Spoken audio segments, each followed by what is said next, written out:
say our la'asok b'divrei Torah blessing together. Baruch atah Eloheinu melech haolam asher kitanu mitzvotav v'tzivanu la'asok b'divrei Torah. Praise to you, Lord our God, ruler of the universe, who has made us holy with your commandments and commanded us to busy ourselves with the words of Torah. So I am thrilled that Rabbi Benoff is here from Sinai, and she'll tell us about herself, and from Sinai congregation, not from Mount Sinai, I should be clear. Although, apparently, according to Midrash, we were all at Sinai. So she's back, and the floor is yours, Rabbi. Great, thank you. And I'll just, I know folks are curious, so I will just give like my 2-second bio and then I'll jump in, which is I am born and raised on the East Coast, Philadelphia, and then I lived in DC for a long time. And I just was ordained from the Reform Seminary HUC in Cincinnati and moved to Chicago fairly recently and started at Chicago Sinai Congregation. So that is also my warning in this presentation, that I myself am also new to Classical Reform Judaism. So I'm excited to learn together with you all and present a bit of Sinai's history and a bit of the history and how we got from kind of the 1800s till today in Reform thinking and Reform Judaism. So on that, I want to start with a question, which is, what do you all know about Reform Jewish history? Can anyone share? Like, I don't know what you did last week in this class, but what are some facts that you know about Reform Jewish history as a whole? Yeah. I think something that comes to mind is I don't know if it's famous or infamous banquet in Cincinnati in the 1870s. Beautiful. Do you remember the name of the banquet? Oh, yeah. I didn't know if you wanted me to. Oh, yes. Well, as I know it, it's the Treifa banquet. That is also, I have been taught it as well. So I love, someone wrote in the chat, Cindy said it started in Germany, which is accurate. And also the Treifa banquet, which is the first celebration of the first ever ordination class of rabbis in the United States, where they, I'd say, strived really to serve every unkosher dish that one could ever imagine. And it was like, it's like French cuisine that they were serving, of oysters and pork and shellfish and butter, and needless to say, some people stormed out, and some said this is what the reform movement is going towards. So a beautiful start. Any other facts that we know about early Reform Jewish history? It was brought to America from Germany by the German immigration in the mid-1800s. Beautiful. Yes. So mid-1800s, there's a wave of German immigration to the US, and with it brings the beginning of the Reform movement, which really started in Germany, rooted really in a number of larger cities such as Hamburg and Berlin. Nice. Yeah, Cindy? The aim is to liberate the underlying principles that the reformers valued in Judaism from being encrusted in all kinds of what they thought were outdated, irrelevant rules, strictures, practices, I would say. Beautiful. Nice. Anyone else? Any final thoughts? And then I'll jump in with some of our early thinkers. I think I'll pause. Yes, I have one. Their ark is on the west wall instead of the east wall. Oh, nice. Beautiful. Is that true? It is no longer true at Sinai. I'm not sure if it's true at some of the other classical reform ones, such as Knesset Israel Philadelphia, or Har Zion in Baltimore. I would be curious to find that out about the other ones, but it's not true at Sinai anymore. Nice. In your talk, are you going to explain the difference between classical reform? Yeah, okay, great. Oh, yes, don't you worry. Table, I'll get you with the last comment and then we'll dive in. Well, since you said that, I was just going to add, My understanding is that while it started in Germany, particularly in America, there was the idea to align the idea of decor and how things are done, the frequency of sermons, with the prevailing Protestant ethos. Ah, beautiful. Okay, so with that amazing comment, and I'm glad to hear that so many of you we already have like a bit of a basis of early Reform history, and don't worry, I will explain it as well if you feel like everyone just said facts you don't know. So to me, the earliest way to jump in is with some of the major thinkers of classical reform. So first off, raise your hand if you've heard of Isaac Mayer Wise. Great. So Isaac Mayer Wise is usually thought of as kind of the founder of Reform Judaism in America. He started the UAHC, which later became the Union of Reform Judaism. He really was the one who said that we needed a union, we needed ways for rabbis to be together, we needed to be ordaining rabbis in America. And I want you to hold Isaac Mayer Wise and his ideals that have led to an organized reform movement. Because when he visits Chicago Sinai congregation, he does not like it one bit. So we're going to come back to that. But first, I want to start with one of the first thinkers whose name is Isaac Cronich. And he is German born, and he is a political radical. He is an uncompromising reformer, so much so that he was actually exiled from a synagogue he was working at in the Netherlands, partially because of his press for using so much Dutch language in the service and pushing political ideas from the pulpit. Especially, he was working in Amsterdam in 1948, which was when there was actually a revolution going on in the Netherlands. He was preaching and writing about the revolution, and no one wanted him to be doing that, so he was booted out of the synagogue and exiled.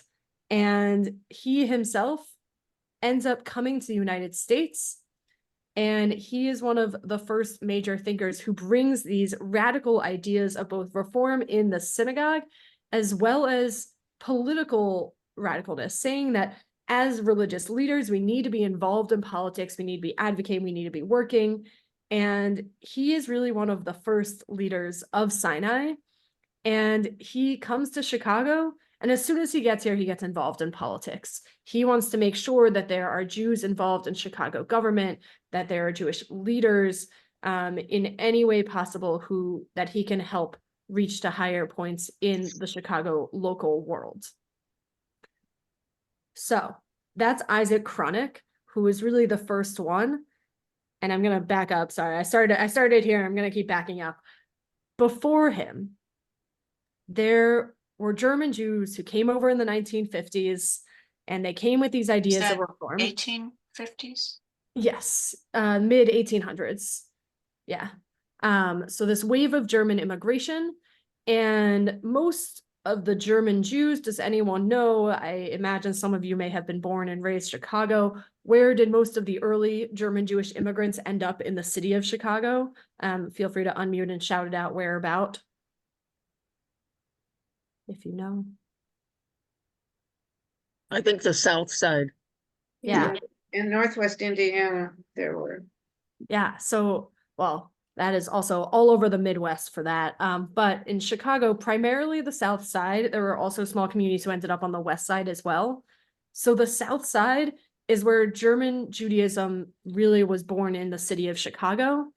And it started out as a big synagogue called KAM that is still there.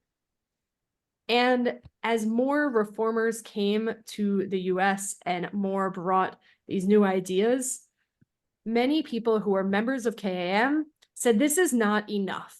We are still practicing in older ways, and that's not what we want. We want to be practicing in German because that's the language we speak. We don't really need Hebrew in the service. And our service should be adapted to the lives that we're leading. And we need to be talking about social justice. We need to be talking about politics. And so a group actually broke off from KAM, which is still there on the South Side, And they began forming their own kind of cohort, their own community, which later is officially established in 1861. And that is the birth of Chicago Sinai Congregation in 1861. And they bring over this guy, Isaac Chronic, because they say that this is the guy who has all the ideals that we want. He is a radical he is radical in his politics, in his reforming. For a lot of reasons, he did not get along well and did not stay very long, but he is the character that this community wanted. And they name their synagogue Sinai, not for the mountain, and not necessarily for the story in the Torah about Har Sinai. Rather, they actually name it after a monthly publication from someone that this group was admiring and really that they wanted to follow, which is this man, David Einhorn, who had a monthly publication called The Sinai.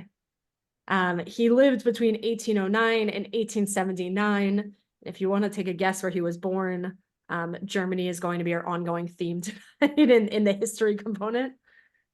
And so David Einhorn is writing this publication, and he is discussing everything from politics to what is Reform Judaism. And he is really the inspiration for the breakoff from KAM. That in a way to honor him, these early reformers literally say, we are going to name it Sinai and we're going to get this guy to be our rabbi. They write him a lot of letters. It takes him quite a while to actually come and be convinced to come to Chicago. And eventually they convince him. And he comes to Sinai and he brings those ideas of reform that they wanted most. And the most important thing is I started by talking about Isaac Mayer Wise because he and David Einhorn did not agree on very much. And Einhorn is who Chicago Sinai is built off of the ideals of, and that was the dream rabbi that they wanted. And he invited Isaac Mayer Wise to come see Chicago. And Wise writes and leaves and says, this is not what I want of Reform Judaism. He writes letters back and forth to Einhorn, and he really is arguing that this isn't his dream of Reform Judaism. That Einhorn, let me pull up my quote. So first off, one of the biggest things is that Chicago Sinai is founded in 1861 in the US. Again, I'm doing a bit of history quizzing. Does anyone know what's going on in the US in 1861? Clearly, Civil War. The Civil War literally broke out, I think like a month or two after Sinai was founded. And David Einhorn was a massive abolitionist. He preached, he wrote a great deal that everyone needed to be advocating against slavery, that this is harming our country. And he spoke out about the Civil War, about slavery. And that was one of many things that he and Wise disagreed on. Wise knew that this was dividing the country. Wise also did not take a hard stance on slavery. And a part of that is because he knew that he was trying to unite different congregations from all over the US. And today, of course, as Jews today, we say slavery is bad. I think we all understand that. And I hope that we can all agree on that no matter what denomination we come from, no matter what religious background we come from. But at that time period, there were Reform synagogues being born all throughout this country, and they took the side of the region and part of the country they were in. And Einhorn was not having that. So that was one of the major divides. Question. Yeah, David. I saw that on the thing, the Sinai publication, it said that it was published in Baltimore. Did that cause him problems being in Maryland with that position? No, actually, not that I know of. I think he probably felt a little more at home in Chicago, other than being persuaded to come here. But I don't actually know how much Baltimore was as divided as, you know, a few states down, one state down. Okay, great, thank you. Yeah. So that is really one of Einhorn and Wise's biggest divides. The other one, which is a huge divide, is the fact that, again, Wise wanted which I think someone said it before, Wise coming from Germany, like Einhorn, like Isaac Chronic, he really wanted things to actually be based on the Protestant structure in Germany, which is all of the churches belong to a greater body. And Einhorn did not want that. Einhorn really said that each synagogue might be doing its own thing, that there are ways to unite, but he did not believe in a united union in coming together in the same way that Wise did. And part of that is because in Chicago, they saw that the way that Sinai broke off from KAM was so civil and so peaceful. There are literally letters, and the way that they sign it said, you know, you are our brothers and we respect that you are going someplace else. Other places in the country, even other places in Chicago, splits in synagogues were not as civil and brotherly. And I think because of that, Einhorn and the early leaders of Sinai really did not see as deep of a need for a greater union to come together and this big push the way Wise did. The other thing is that for Isaac Mayer Wise, the home of Reform Judaism was America. Coming from Cincinnati, if you ever get the chance to go to Cincinnati and go to Plum Street Temple, which is the synagogue that was founded and built under Isaac Mayer Wise's time, one of the things I love to point out is that in the wood carving on the bima, there are 5 pointed stars because they're supposed to represent the stars of the American flag. And Wise was really rooted in this idea that America is where we are building. America is the new center of Jewish life. And Einhorn and the early reformers of Sinai did not agree with that. They said that the center of all culture, of all art, of all academia is in Germany still. In German, they say the Bildung. I'll write that one in the chat. The Bildung, which is really like the cultural center. And so Einhorn and these early founders of Sinai really said that the cultural center is still Germany, and that we are not aspiring to be American and American Jews, that even in his writings, he says that we are American German Jews. All 3 of those words are in there. And I think today, many of us wrestle with are we American Jews? Are we Jewish Americans? And I think in this time period in around the 1860s, it really is, they were German Jews who happened to be in America. And with Einhorn at Sinai, they pushed for prayers in German. They pushed for long sermons that were pushing the threshold of political thought, pushing academic thought. And they really wanted the rabbis to be scholars and immersed in advocacy work, that those were really the 2 priorities. After him comes a man named Emil G. Hirsch.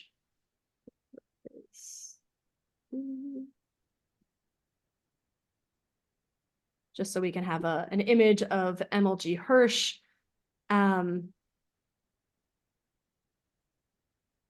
So Emil G. Hirsch comes to Chicago in 1880, and he is already coming from a classical reform tradition.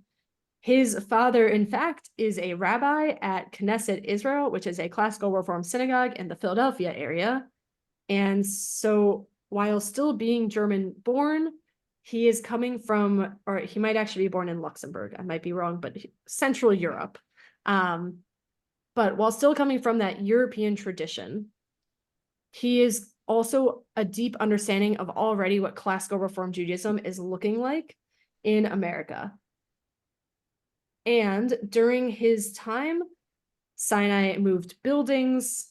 There are lots of reasons. Chicago Sinai has moved buildings. I actually don't know how many times, but a number of times. Part of that is real estate issues. Part of that was moving with where the Jews were moving in Chicago. But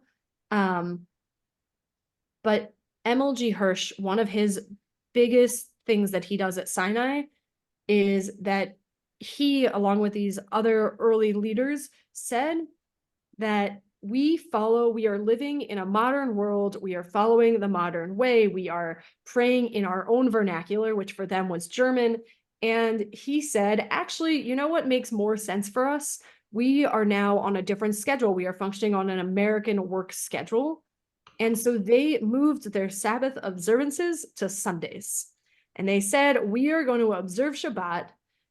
We are praying almost primarily in German with a little bit of Hebrew. And we are going to observe Sabbath on a Sunday. And this really is one of the biggest moves at Sinai. I think along with early reform, there are some pushes around language being in the vernacular. There's a lot of pushes against traditional garb. Rabbis at Sinai would not, and if anyone walked in, I'm sure you probably would have been possibly in modern day language, I'd say booed out, but I'm not sure what they would have said to you if you came in wearing a kippah or a tzitzit or a talit. You were not really welcomed at Sinai. And so I think in the ritual garb, in the language, and then this push for a Sunday service really was kind of a big final push to say, like, we are completely distinct. We pray in the time that works for us.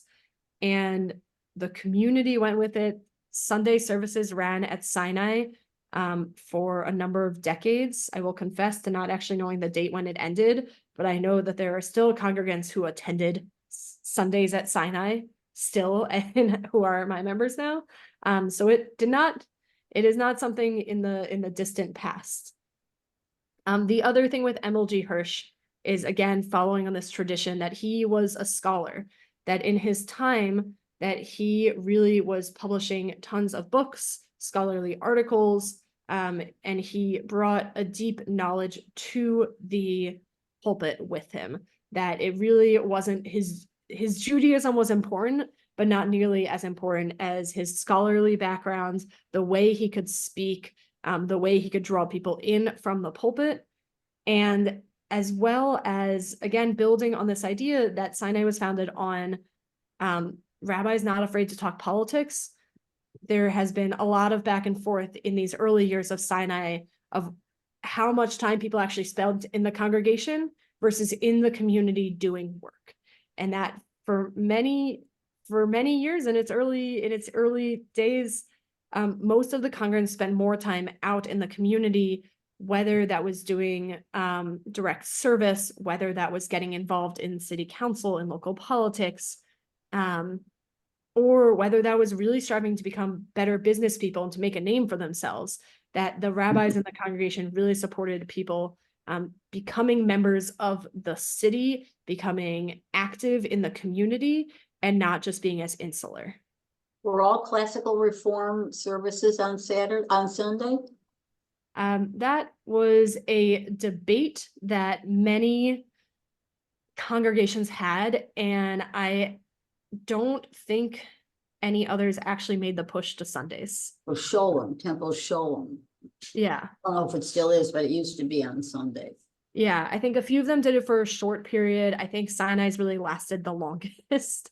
You know, it's even funny, you may not know about Chicago, that there were two clubs, the Covenant Club and the Standard Club. And the Covenant Club was where the German people went. And the Standard Club, they thought they were much fancier. They were all the rest of the Jews that went to. In fact, I think the Standard Club just went out of business recently. So even that was division. Yes. In and I the think, in the early 70s, I taught at Sunday school at Lakeside Congregation in Highland Park or Deerfield. And they had their services their Shabbat services on Sunday morning. Very little Hebrew, maybe the Shema and the Baruch Hu. And anyway, so that was a wake-up call for me when I was invited there to be their first person allowed to teach the subject of Israel according to the philosophy of the congregation. Yes, Nobody so looked to that, see what I was actually saying. yeah, which I'll add that bit, which I think goes along with, I think classical as well as just Reform Judaism in its early days. Zionism was not something that was a priority, and you can look at that in the principles of Reform, in the Pittsburgh platform, the Cleveland platform, that, and I think this builds off of Isaac Mayer Wise as really like that deep founder of a major body in the US of the Uniform Judaism, who did not believe in Zionism. He would, like I said, like he put a 5-pointed star in his synagogue because he believed that the center of Jewish life was going to be America, and the center of that life was going to be in Cincinnati, in the middle of the country. And I think part of that meant that the yearning for a Jewish state in some faraway place did not feel as relevant to early reformers, whether it was Isaac Mayer Wise who said that place was the US, or whether that was people like David Einhorn and MLG Hirsch who said that place of cultural center is actually Germany, that we base a lot of our knowledge and our arts and culture on. And so the draw back to Zionism is really a more modern take that has come really only in the past few, I guess, I'd say past 50 years or so, that the Reform movement has finally kind of realized and come around to Zionism. But that early yearning was really not part of it. The synagogue you spoke about in Cincinnati, I went to, my cousin's son was married there, and that's a fascinating place to everything they have displayed there of what has happened over the years. It was amazing. Yes. Yeah, it is a beautiful place. It is grand. And I think that also nicely brings me to my next point, which is like the other key parts of classical reform that I think separate it from just Reform Judaism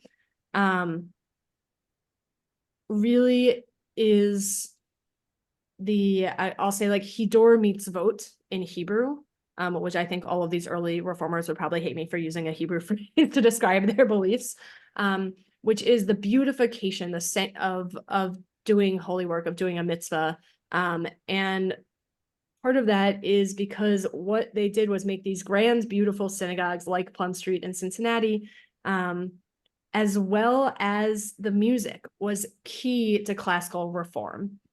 That, again, basing their arts and culture and in the Bildung, in that German past, really brought a choral tradition to the synagogue, saying that actually in synagogue, what we needed was a professional choir.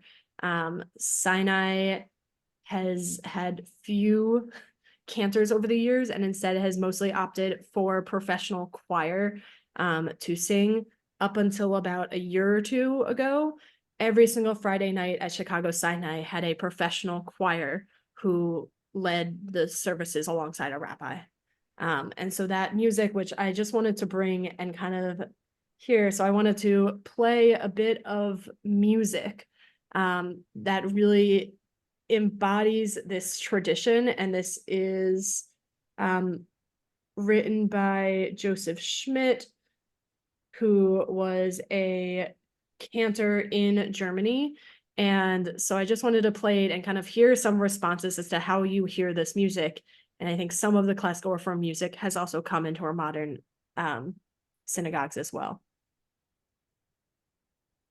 So take a moment and let me know kind of the feelings and the tones that you get from this music.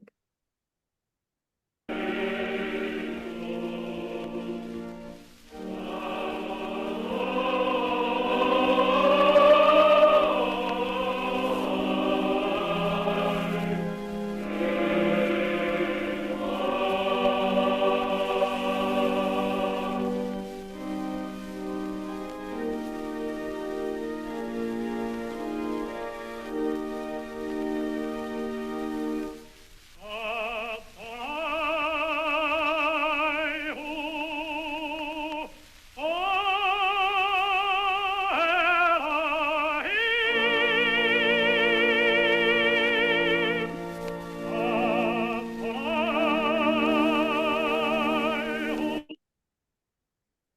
Mm.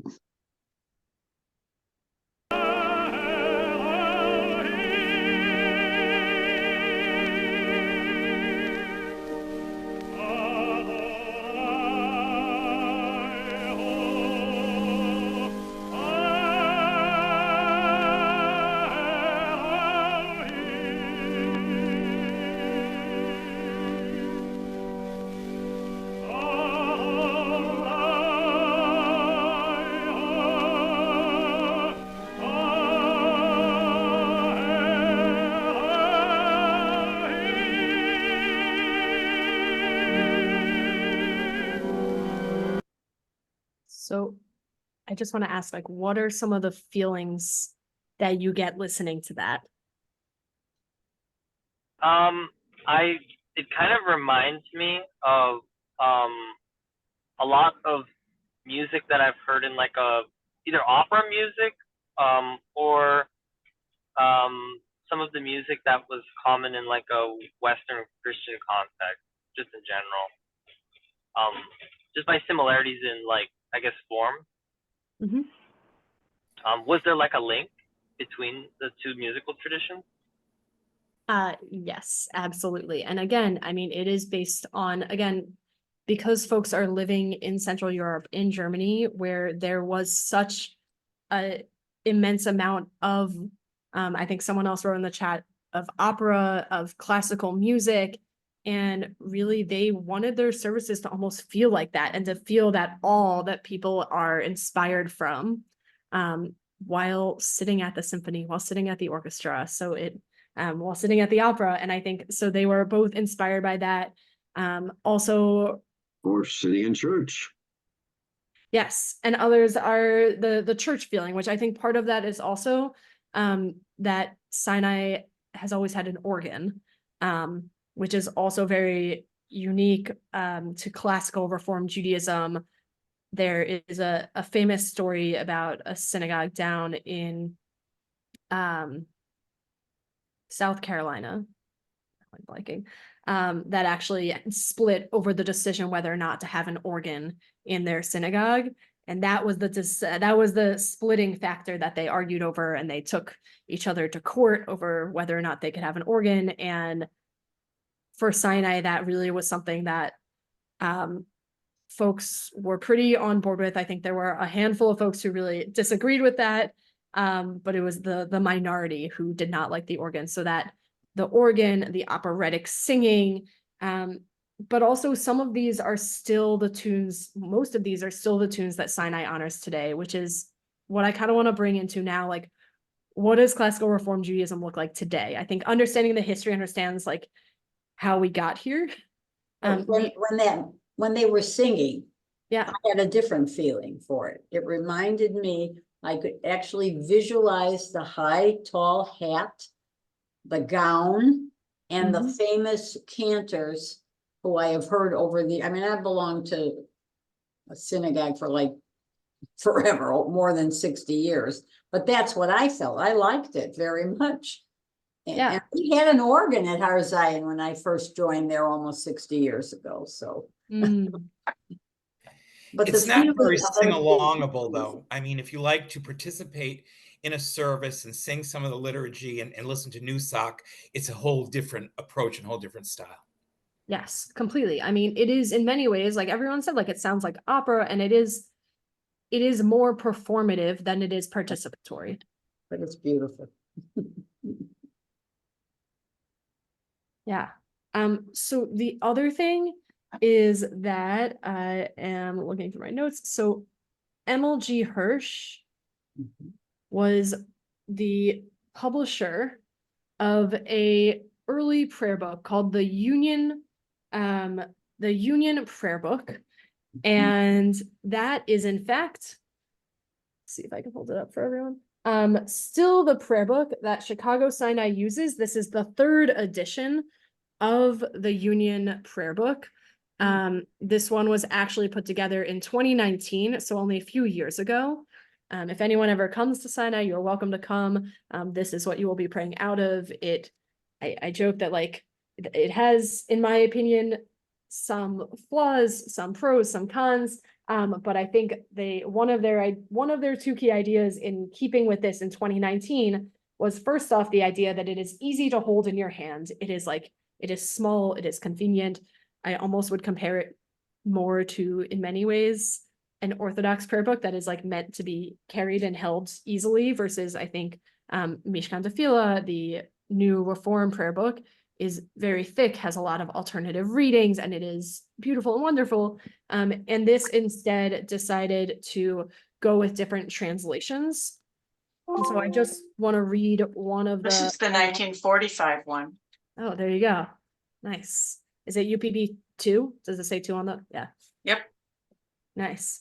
So I just wanted to read from the introduction of this that I think gives a good explanation of the use of this prayer book, which is, there is much in the UPB 3 that is new and old at the same time. Our time-honored exploration of contemporary English liturgy has led us to discover newer fruits of liturgical creativity that have come to flower in recent years. Our long-established pillars of life at Sinai find a new balance in this book as themes of justice and learning emerge in equal measure to an understandable focus on worship. Our age-old search for the divine here finds new language more fitting for the 21st century, where certainty and assuredness seem harder to find.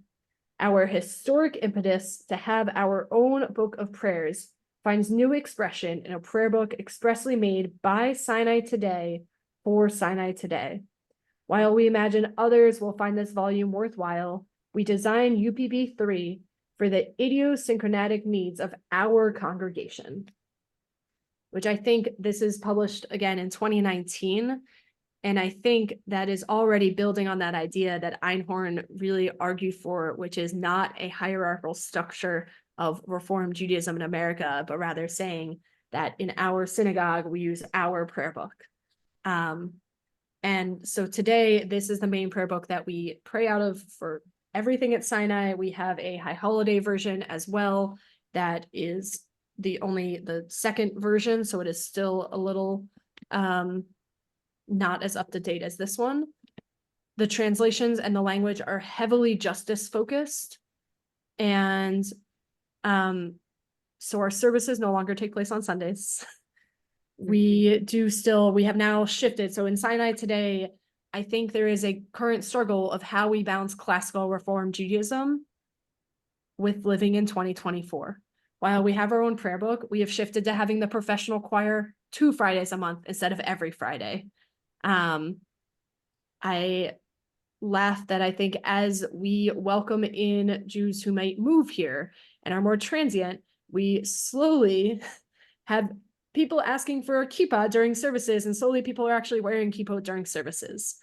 For me, coming in new to Sinai, on my very first Shabbat, I will always tell the story that was still a shock to my system when I realized that I had really come to a classical Reform synagogue, was I got my book to go up to the bima for my first Shabbat with the other 2 rabbis, and I got my talit, and they both look at me and say, "What are you doing?" I said, "I was grabbing my talit, we're about to lead services." And they said, "Oh, we don't wear a talit when we lead services here. Unless the Torah is being pulled out, we still do not traditionally wear a talit other than high holidays. And I personally have started wearing it on Saturdays during our small group Torah study, and that has been my shift and my change." The other big thing about Sinai is that in 1982, Sinai was actually the first Jewish synagogue in the Chicago area that extended a complete welcome to interfaith families and couples. And so that was one of the times as well that Sinai really went against what was going on in the country, against the general Reform movement that had not made an official statement in favor of doing interfaith marriages yet, that left it up to the prerogative of the rabbis. And Sinai made a very clear statement that at this synagogue, which are the words that have been outside of almost every building that Sinai has prayed in, that has lived in, it says, "My house shall be called a house of prayer for all peoples." And so really living out that in the 80s by welcoming interfaith couples. So I will pause there and ask for questions, and I hope that I have answers. Rabbi? Yeah. Since you just talked about the prayer book, I just want to offer an observation. Maybe you can give some context on this. I grew up at a Reformed temple back east, and I was bar mitzvahed with the Union Prayer Book, the original, you know, the little one, with these are the thous. Now, that particular Reformed congregation, a few years after my bar mitzvah in the mid-70s, switched over to Gates of Prayer, which started to be a little more traditional, put the Amida in, you know, full Amida, you know, that kind of stuff in. Yeah. But yet, like Sinai, for example, maintained the Union Prayer Book with these iterations over the years. So I'm just curious, would you say there was a time in, say, around the 1970s, maybe into the 80s, when Reformed congregations that may have traditionally been more on the classical started migrating to the more traditional, if you will, the more mainstream? I mean, did you notice any of that in your studies? Yes, absolutely. And I think there are, and again, I feel bad that I don't know as much about some of the other classical reform synagogues, such as Baltimore and KI in Philadelphia. And I'm not sure if they are using their own prayer books or not, but I know from being in Cincinnati that for a long time, Wise Temple used their own prayer book. And recently they started bouncing back and forth on Friday nights to both their own prayer book and Mishkan Tefillah, and balancing which Fridays they use them. So I think that is definitely, I also think that, again, that as we are seeing people are more transient, that having a standardized Reform prayer book for many is advantageous to say, like, oh, you lived in Chicago for 2 years, then New York for 2 years, then LA, then Arizona, you know, to have one Reform prayer book creates a common language. So I think it is harder. But I think Sinai's emphasis on the distinctiveness of our own culture, our own community, which it reads in that introduction that it is about our own people. Yeah, so I think that is part of it. But I think some synagogues really have shifted and taken with the Reform movement and moved from Gates of Prayers to Mishkan Tefillah, which is the newest one. Thank you, Rabbi. Thank you. Yeah. So, you know, in all of this, we've talked about politics and reform and becoming active. You didn't mention anything about theology at all, and how that, I'm saying, if we're talking about a religious organization, do we have any theology? Yes. Amazing. Thank you. And there's one other comment that just from my own particular experience in having different books, we have a Reform, or had, it's still there in Costa Rica, Reform congregation has a trilingual suitor that they developed on their own based on one work that was done in Panama before, and then it was combined. And so it's unusual to say the least. Yes. And some people would describe them as, for us, I was there, as conservaform rather than reform. So there's a whole spectrum of things out there. Yes, absolutely. And I'll say two things. One is I think you're hitting on the exact thing, which is like, there is such a wide spectrum of, which I think is part of why I always go back to discussing Isaac Mayer Wise, because his vision of having almost like a standardized idea of what it was to be Reform Jew in America and to pray as a Reform Jew in America. I think that is one of the things that I think Einhorn was correct in saying, that it just wasn't possible. It's just not feasible that every synagogue, every Jewish community, whether it be the city community, whether it be the synagogue itself, is so distinct and so unique that it is incredibly hard. And I think in some ways, having a common prayer book, having common curricula are easy ways to do that.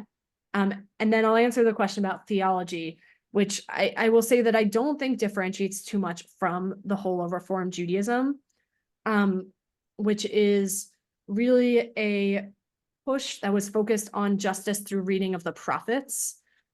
So the house of prayer, my house shall be a house of prayer for all peoples, comes from the book Isaiah. Some of the English translations that end up in UPB actually come more closely from prophets, quotes and writings in prophets. So those additions, rather than the modern Mishkan Tefillah that has modern poets written in it, and modern liturgists. The other thing that I think is common in theology is the push away from messianic language, which I think is common throughout Reform Judaism as a whole, is really pushing away this idea of praying for one Messiah, rather praying for a messianic age, a messianic time period. So the Hebrew in this prayer book really echoes that, as well as adding in things like the matriarchs into the Amidah, so adding in kind of the female Torah prophets and the female leaders in the Torah as well. And then I think the other theology is really this idea that Reform Judaism for so long moved away from ritual and really focused on mitzvot and focused on, excuse me, really moved away from ritual and saying like, the thing that's not most important is reading Torah 3 times a week, is showing up on Saturday, is wearing tzitzit, that really saying that the most important thing is doing good, doing justice work. So I think like shifting that, and I think that shows in the liturgy itself. And if I can kind of add to that theology in a way that I think is unique again to this prayer book, which is at Sinai, we do, when we read the Amidah, we'll read Adonai Sifatai Ufi Agi Tehilatecha, and then we'll read the Avot Ve'imahot prayer, and then the Gevurot that starts Ata Gibor. We don't read that one out loud, and instead we read the English, which I will say is not a direct translation. And I think that this says a lot to the shift in theology of skipping a prayer that is about praising God's might and God's glory. And instead, I'll just read the English really quickly, then I'll take 2 more questions, which is the English that we read every single Friday and Saturday out of this prayer book is, your might, eternal one, is everlasting. Help us to use our strength for good and not for evil. You are the source of life and blessing. Help us to choose life for ourselves and our children. You are the support of the falling. Help us lift up the fallen. You are the author of freedom. Help us to set free the captive. You are our hope in death as in life. Help us to keep faith with those who sleep in the dust. Your might eternal is everlasting. Help us to use our strength for good. So really a shift from saying, God, do these things, to saying it's upon us to go and do these things, I think is a big shift in that language. I see a lot of hands, so I'm going to go Marilyn, Cantor Schwartz, Table, Gabriel, and then Alan. Marilyn, you are muted, just as a heads up.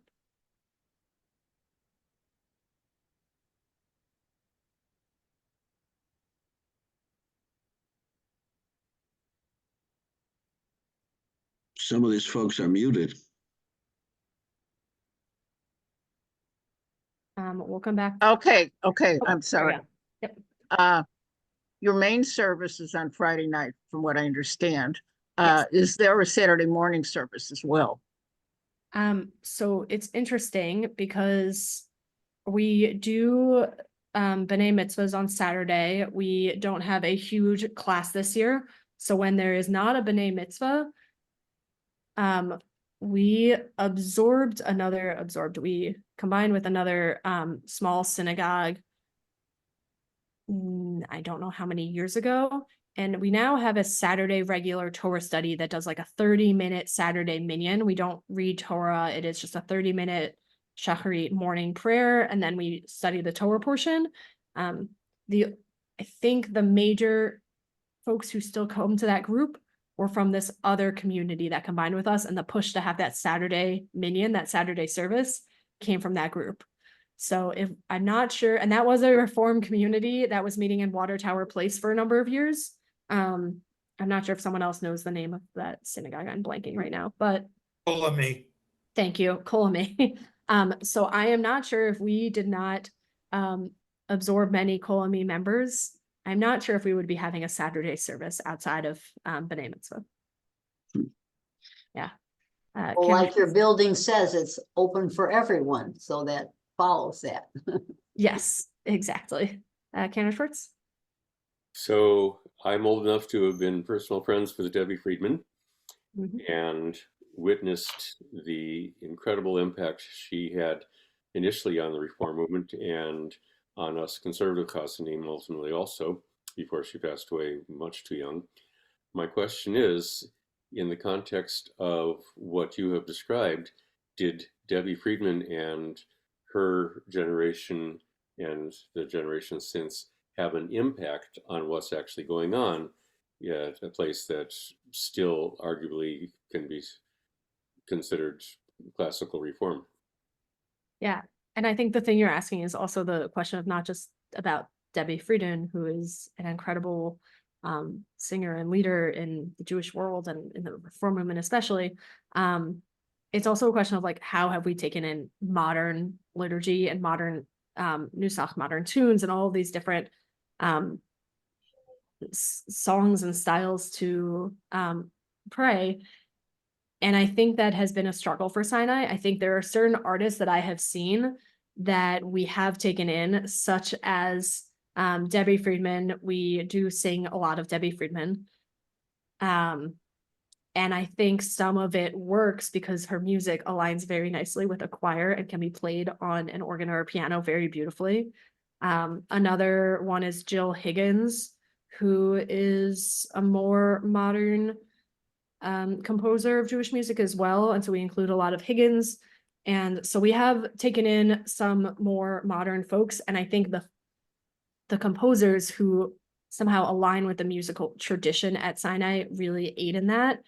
It has not been until, again, probably the past less than 5 years that we have really started including other tunes that I will say are more participatory. So if you're familiar with other composers, I am yet to hear us do any Noah Aronson or Jagoda on the Bima at Sinai. But on the rare occasion during a family Shabbat, we now will do Dan Nichols or Craig Tubman and folks like that. So we are slowly getting newer music, but I think the emphasis really still is on those classics of Lewandowski and Janowski, are really still some of our primary composers, particularly when it comes to high holidays, especially. Yeah. Table? So this isn't my question. I'm just going to say, if when you said Jagoda, you meant Flory, the mother, she was a friend. If you meant the daughter, I don't know the daughter as well. Anyway, and my internet dropped for a while, so I apologize if you already answered this, but kind of the more down-to-earth question, what's the status of the kitchen? Is it, I'm assuming it's not kosher, but is it kosher style? Are there different rules for the kitchen and caterers? I always think that's a good gauge everywhere. Yes, and I will say, being at Sinai for less than a year, no one gave me any instructions when I started in the synagogue. And I've worked at conservative synagogues. I worked at Reform synagogues. So I've been given many instructions in places I've worked. No one gave me any instructions here. Our kitchen is not kosher of any sorts that I am aware of. When we bring in catering, we tend to ask folks not to bring in any obvious unkosher items. Do not be serving shrimp cocktail at their bat mitzvah kiddush lunch. We recommend mainly kosher caterers, also just because they are our most wonderful partners more than anything. But our kitchen is not kosher. And yeah, I think that says a lot as well.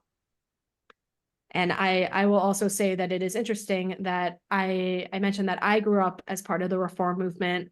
And so when I started here, I asked, as a new rabbi, I said, when I go out to lunch, should I be ordering kosher? Should I be ordering kosher style? What do the congregation expect from me?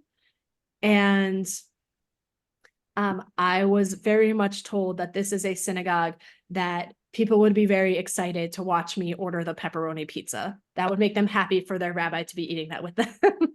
So I think the building itself and outside the building, I think Sinai still wants its rabbis to be that classical reform and to not be afraid to really exist fully in the modern world, and I think that includes kashrut. All right, last question for Gabriel, and then we'll wrap up. And if Rabbi Benoff's able to stay on, we can stay on and chat some more. Yeah.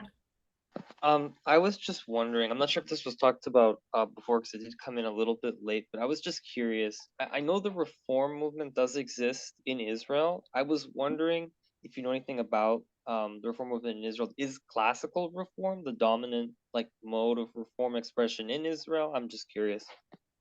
I will argue that it is not. I think classical reform primarily really grew in the US. This is an interesting question because we are planning our spring choral evening right now and really trying to have a Shabbat really dedicated to this tradition of choral music, of classical reform music. And originally we were planning to have it close to the date of Yom HaAtzmaut.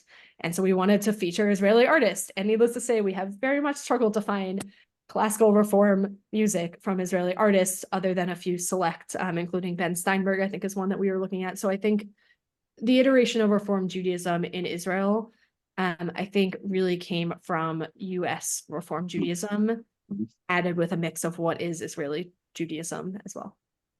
Yeah, and I know Alan had one more question. Do we have time for him? Yeah, David, I don't know, do we have time or do you want to like close the formal class and then I can ask my question? Yeah, we usually try to end at 9. So thank you everybody for sticking out for 5 extra minutes. I'll close the class and then we'll keep going for those who want. So I'm just going to end the recording.